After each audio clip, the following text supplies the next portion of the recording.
নমস্কার, আমি মৌমিতা। আমার চ্যানেলের আরও একটি নতুন ভিডিওতে আপনাদের আবারও স্বাগত। আশা করছি সবাই ভালো আছেন।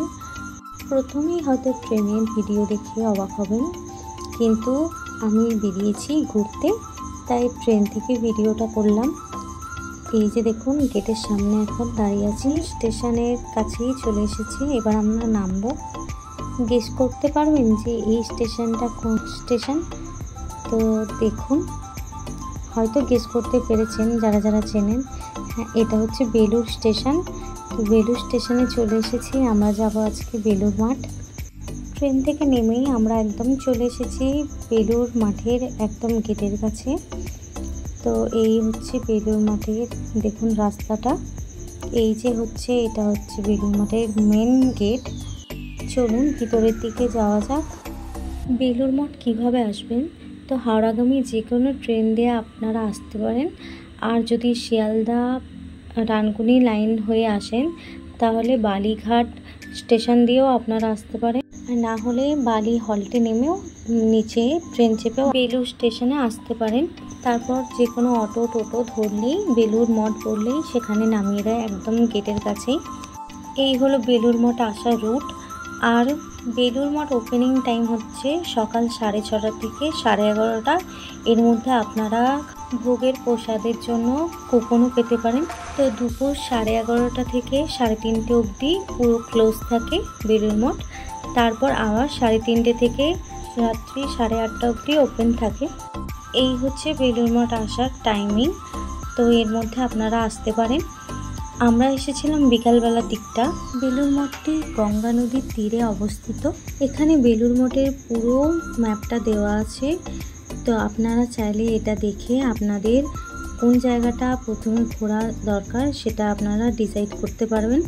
তো এই জায়গার ম্যাপটা দেখুন, পুরো ভালোভাবে করে দেওয়া আছে। বেলুড় মঠ হচ্ছে রামকৃষ্ণ মঠ ও রামকৃষ্ণ মিশনের হেডকোয়ার্টার। আর স্বামী বিবেকানন্দ এটি প্রতিষ্ঠিত করেন 1897 সালে। এটি হচ্ছে রামকৃষ্ণ সংগ্রহ মন্দির। এটি একটি মিউজিয়াম। এই মিউজিয়ামটির এন্ট্রি ফি হচ্ছে 5 টাকা পার পারসন। এখানে শ্রীরামকৃষ্ণ সমকালীন কিভাবে সব কিছু থাকতো সেইটাই দেখানো আছে। তো এই হচ্ছে একটা ঘোড়ার গাড়ি।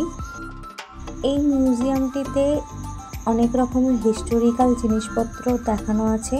আর অনেক কিছু জিনিসপত্র রাখাও আছে যাতে ইতিহাস সম্পর্কে আমাদের ধারণা থাকে যে তারা কি কি ব্যবহার করতেন, কিভাবে কি পোশাক পরতেন, সব কিছু দেখানো আছে। যেহেতু ভিতরে ভিডিও করা একদমই অ্যালাউ ছিল না, তাই ঘুরে এসে আপনাদের সাথে শেয়ার করছি। ভিতরে তাই কোনোভাবে ভিডিও করিনি। এই মিউজিয়ামটা ছিল একদম ঢুকেই একটু হেঁটেই লেফট সাইডে। তো চলুন, মিউজিয়াম তো আমাদের দেখা হয়ে গেছে। আর মিউজিয়াম সম্পর্কে আপনাদের কিছু তথ্যও জানানো হয়ে গেছে।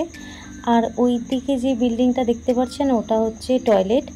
আর এই যে দূরে দেখতে পাচ্ছেন বোর্ডটা, তার পাশে যে রুমগুলো করা আছে সেখানে জুতো রাখার ব্যবস্থা করা আছে আর পানীয় জলের ব্যবস্থাও করা আছে। ওই প্রবেশদ্বারে যেটা লেখা আছে তার কথার অর্থ কি জানেন? এই কথার অর্থ হলো আত্মার মুক্তি ও জগতের কল্যাণের জন্য। চলুন এবার মন্দিরের দিকটা যাওয়া যাক। আর এখানে দেখতে পাচ্ছেন কত লোকজন। এখানে নিজের রাষ্ট্রের, অন্য রাষ্ট্রের, দেশ বিদেশ সমস্ত রকমের ট্যুরিস্ট এখানে আসেন। এই মঠের কোনো নিষেধাজ্ঞা নেই। যে কোনো জাতির, যে কোনো ধর্মের, যে কোনো বর্ণের মানুষ এখানে আসতে পারেন।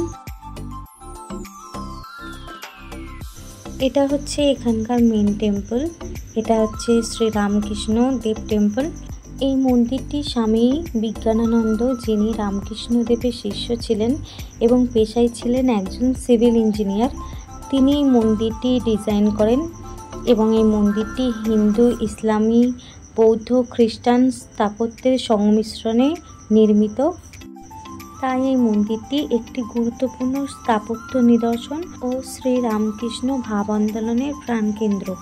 এই বেলুড় মঠে নানান সামাজিক অনুষ্ঠান, ধর্মীয় অনুষ্ঠান ও সাংস্কৃতিক অনুষ্ঠান পালন করা হয়।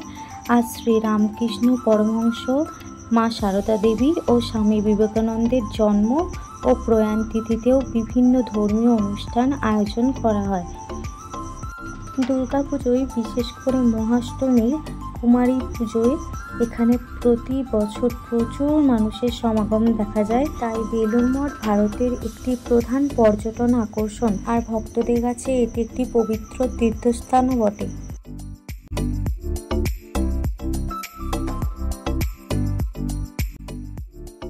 এটি হচ্ছে এই বেলুড় মঠের ঘাট। তো এই হচ্ছে গঙ্গা নদীটি। বিকালবেলা এই জায়গাটা বিশেষ করে খুবই ভালো লাগে। এই জায়গাটি আমার কাছে একটি শান্তির জায়গা। যদি কোনো প্রকৃতি প্রেমী বা একান্তে নিজের সাথে সময় কাটাতে চান তো এই জায়গাটা আপনাদের জন্য পারফেক্ট। খুবই ভালো লাগবে এসে। তো সব কিছু মিলিয়ে এই জায়গাটি একদম পরিপূর্ণ শান্তিপ্রিয় জায়গা। এই বেলুড় মঠে ফেরিঘাটও আছে। তো যদি কেউ দক্ষিণেশ্বর যেতে চান বেলুড় মঠ থেকে তাহলে ফেরিঘাট দিয়ে যেতে পারবেন। ওই পাড়টা হচ্ছে দক্ষিণেশ্বর। গঙ্গার পাড়ে এরকম সময় কাটাতে আমার খুবই ভালো লাগে। আর যদি হয় এরকম আধো আধো সন্ধ্যা, আর যদি বাতাসের মৃদু হাওয়া বয়, ব্যাস এই কম্বিনেশনটা আমার কাছে পুরো স্বর্গ বলে মনে হয়। এখানে যতবারই আসি মনে হয় এখানে থেকে যায়। বেশ সুন্দর লাগে আমার এই জায়গাটা, এরকম পরিবেশ। চলুন এবার বাড়ির দিকে যাওয়া যাক। আর আপনাদের একটা জিনিস শুনে দাঁড়ান, এখানে পাখিদের ডাকটা শুনুন।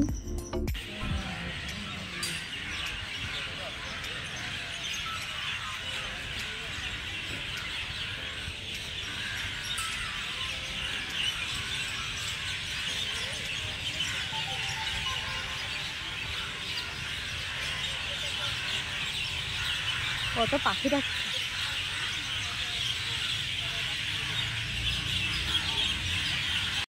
এটা শোনার পর জাস্ট আমার অসাধারণ লাগছিল, কারণ প্রায় অনেক দিন পর এরকমভাবে পাখিদের ডাক শুনলাম। বেশ অনেক দিন পর এরকম নিজেদের বাসায় ফেরা পাখিদের কিচিরমিচির ডাক শুনতে খুবই সুন্দর লাগছিল। এরকম একটা সন্ধে কে না চাই বলুন। ভিডিওটা আজ এখানেই শেষ করছি। ভিডিওটা কেমন হচ্ছে অবশ্যই কমেন্ট করে জানাবেন। আর ভিডিওটা ভালো লাগলে একটা লাইক, শেয়ার এবং সাবস্ক্রাইব করে দেবেন। সবাই নিজেদের খেয়াল রাখবেন, ভালো থাকবেন। দেখা হবে খুব তাড়াতাড়ি পরের একটি ভিডিওতে। বাই।